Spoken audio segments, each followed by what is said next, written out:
99 sınaq kitabından mövzu sınağı 3-cü izahına baxırıq. Birinci sual 150 dərəcəlik bucaqdır. Söhbət kör bucaqdan gedir. Şua çəkilib. Şua bu bucağı 2 yerə ayırır. Ayrılan bucaqlardan biri digərinin 2 mislidir. Bura x desək, bura olur 2x. Ümumilikdə bax bu bucağın dərəcə ölçüsü 150-dir. Yəni 3x-imiz, x və 2x-i topladım. 150-dir. B çıxır ki, x-imiz 50-ymiş.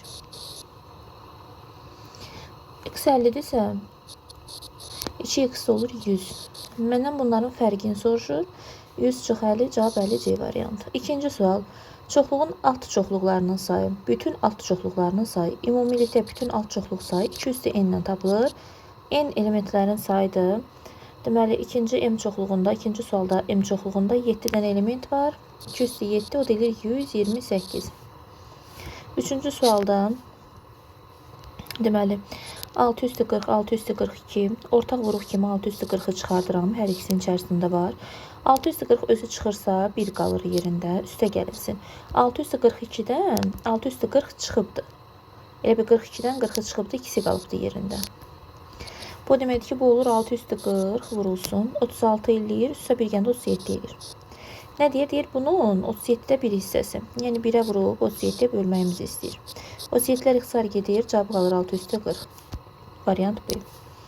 Sonra 4-cü sualda bizə nə deyir? Deyir ki, 2, 3, 6, 9'a qalıqsız bölünür hansı? Bölünmə əlamətlərini xatırlayırıq. 2'yə bölmək üçün sonuncu rəqəm cüt olmalıydı. 3'ə və 9'a bölmək üçün rəqəmlər cəmi 3'ə bölünməliydi 3 üçün. 9 üçün də rəqəmlər cəmi 9'a bölünməliydi. 6'ya bölünmək üçünsə eyni anda 2'yə və 3'ə bölünməliydi ədəd. Deməli, mən baxıram ki, burada 2'yə bölünməyən yeganə bir variantıdır. Niyə? Çünki sonuncu rəqəmi 1 təkdir. Mənə lazım ki, son rəqəmi cüt olsun ki, 2'yə bölünsün. Bunun üçün B-ni çıxdıq. Yerdə qalan A-da da, C-də də, D-də də, Y-də də sonuncu rəqəm cütdür, 2'yə bölünür.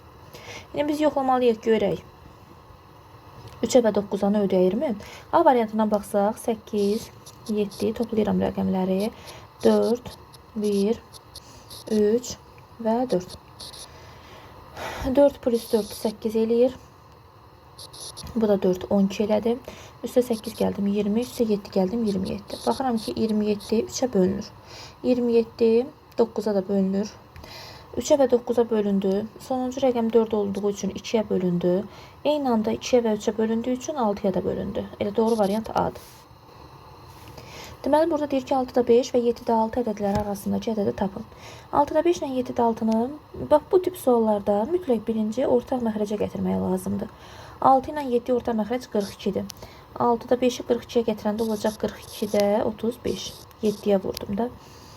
Sonra 7'də 6'nı da gətirəndə olacaq 42'də 6'ya vuracaq 36. Və indi məxrəclər heç 42'dir. Sürətlər 35 ilə 36 oldu.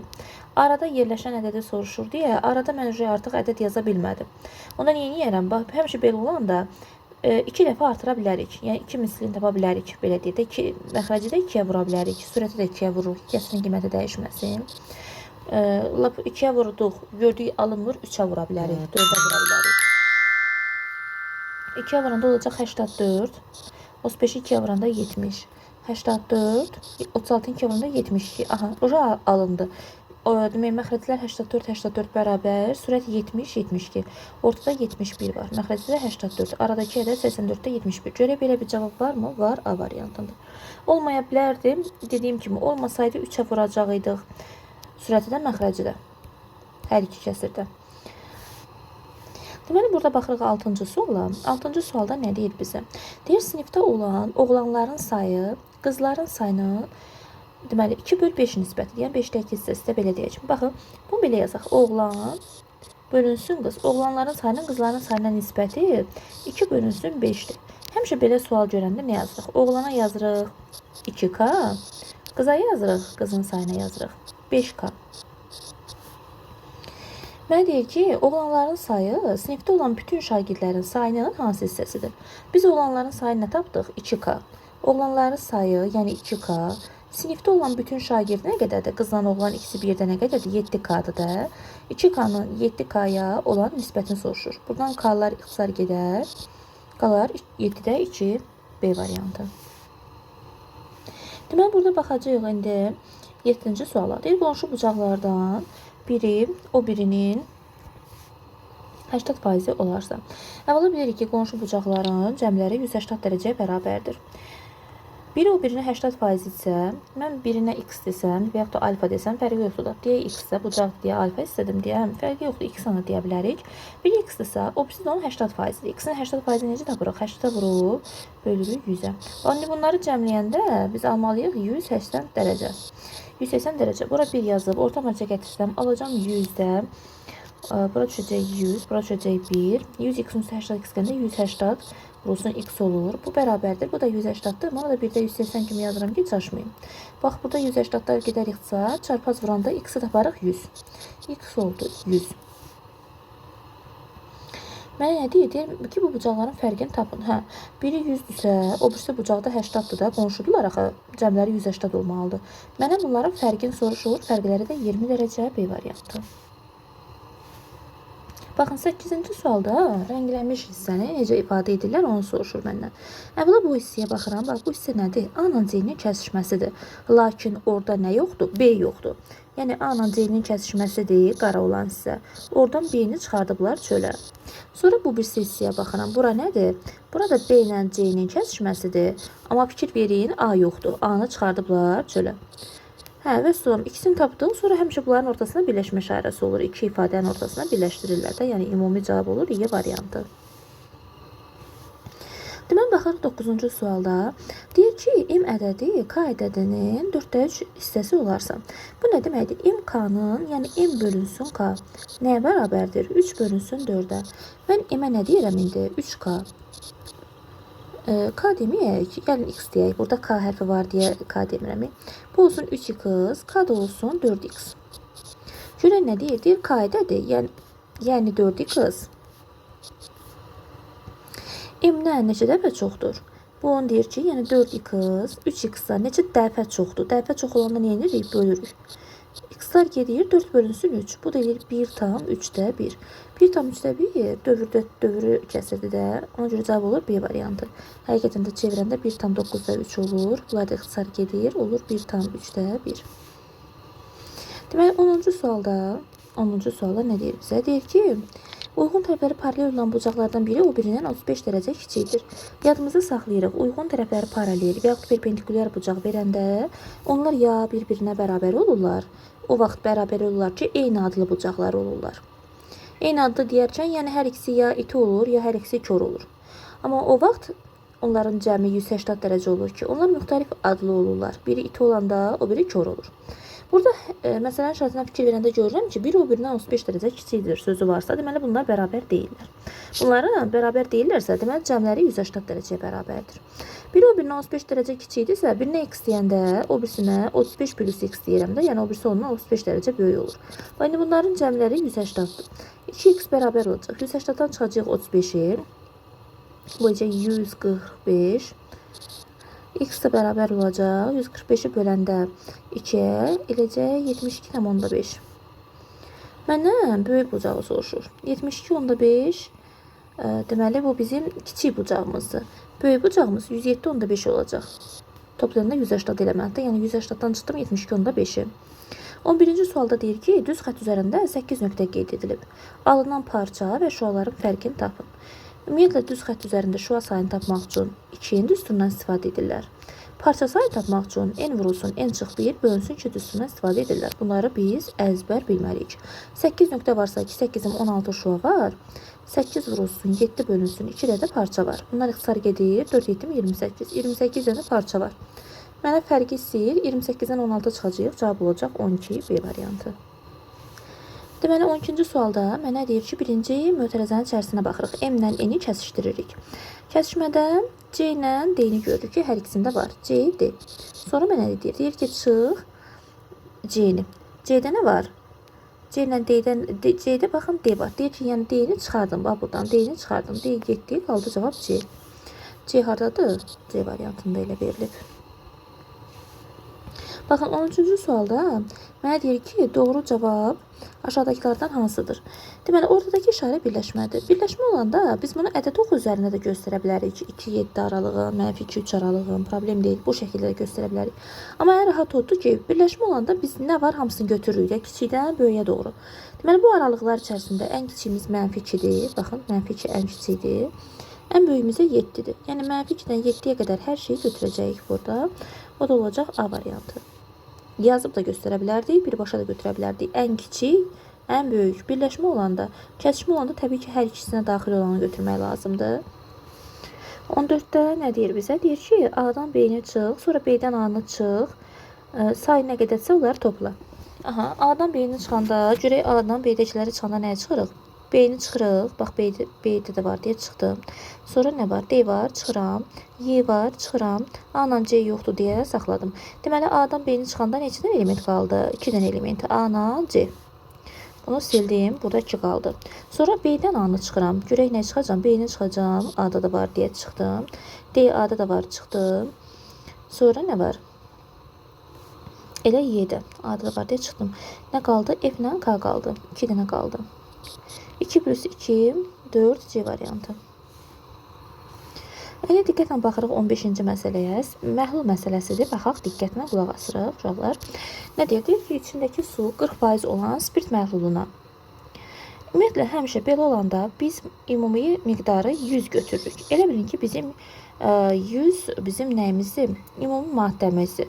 Bu maddəmizin 40% spirtdir. 40%. 100-ün 40%-i nə edir? 40 edir. Yəni 40 qramım mənim spirtdir. Neçə qramım su qalır? 60 qramım qalır su. Mənə deyir ki, bax bu məhlula içindəki spirtin yarısı qədər spirt tökürlər. 40 qram mənim spirtim var idi, düzdürmü? Mən bu sözü silirəm ki, yerləşsin. Bax bu spirtdir, spirt. Bu da sudur.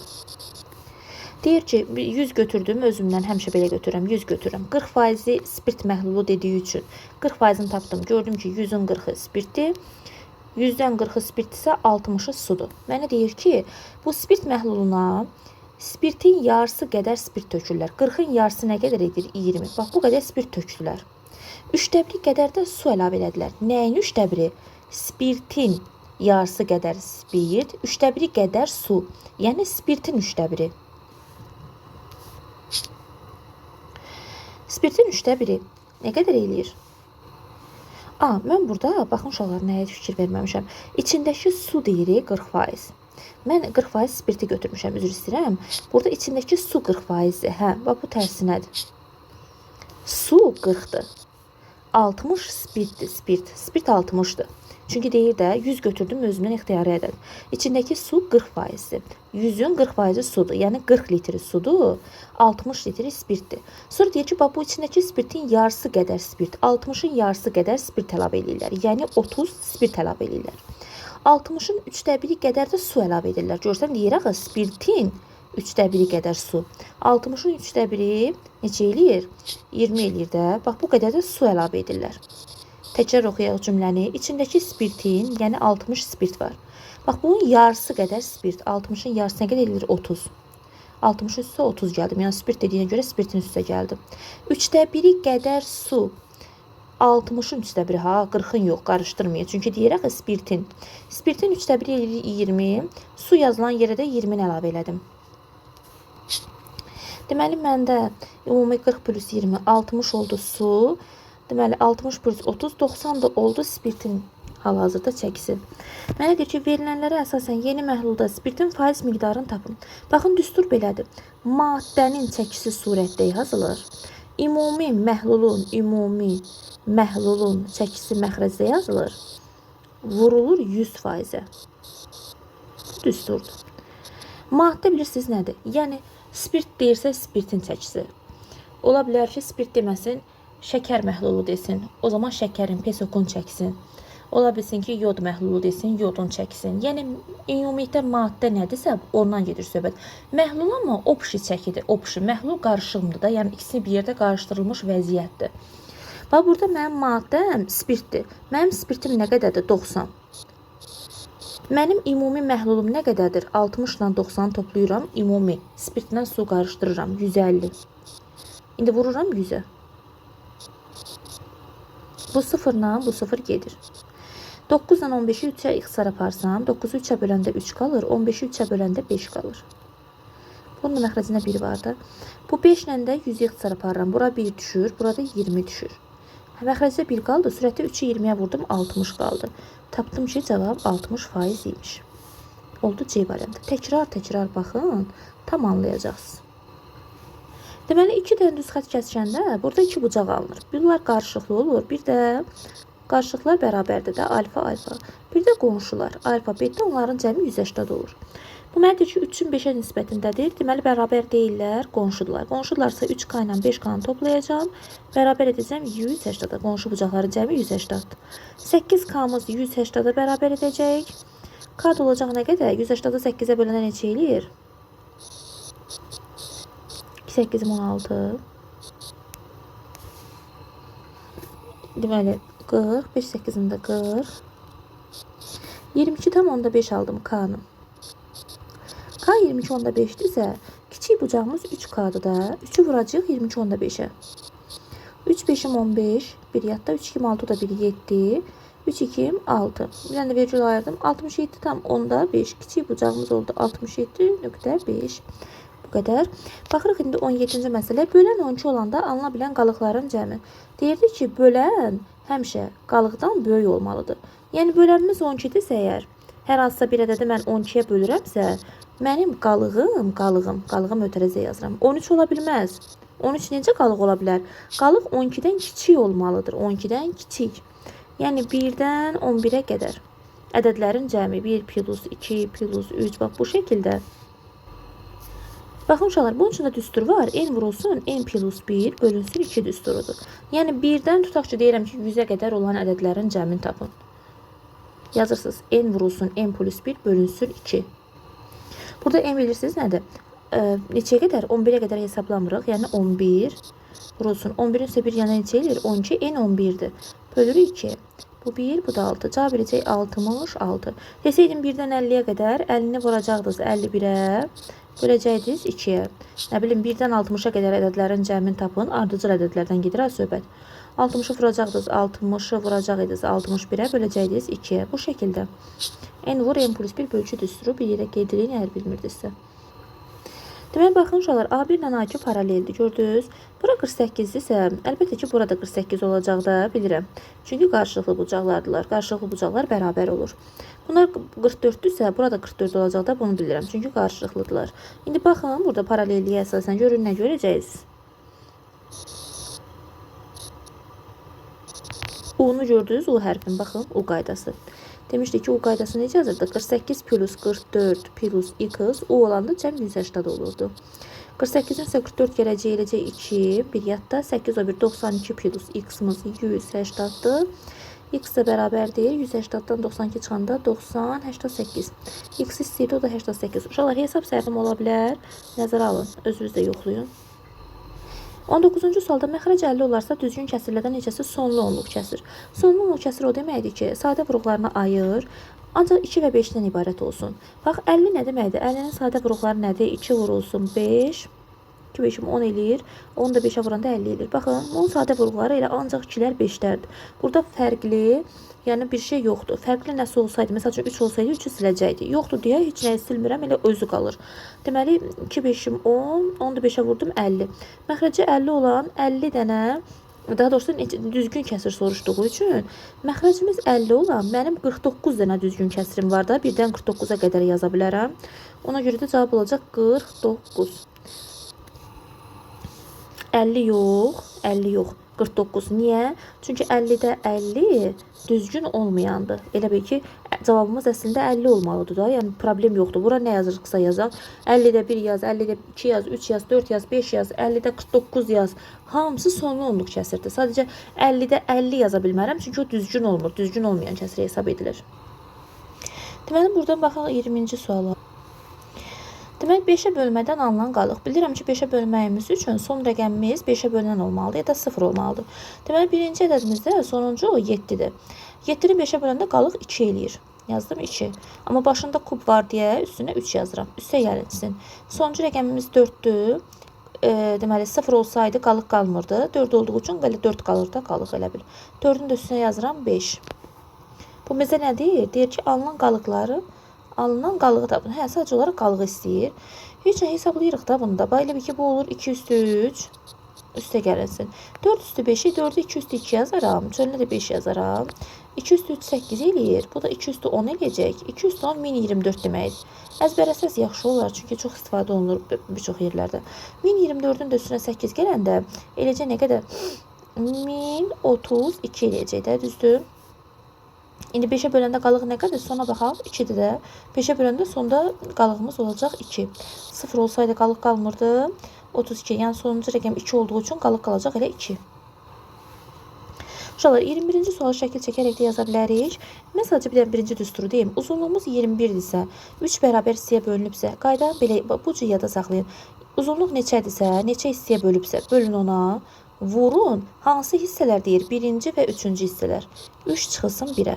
21 bölündə 7 eləyir. 7'ni 2'yə vuranda 14 eləyir. Cavab olur 14. Bu çox asandır. Bütün növ bu tip suallarda keçərlidir. Əgər şəkil çəkmək istəsəz, uzunluq 21'də 3 yerə bölünübsə, elə bil ki, bura 7 düşüb, bura 7 düşüb, burada 7 düşüb də. Bu xətti artıq çəkilməli, belə yazım. 7, 7, 7.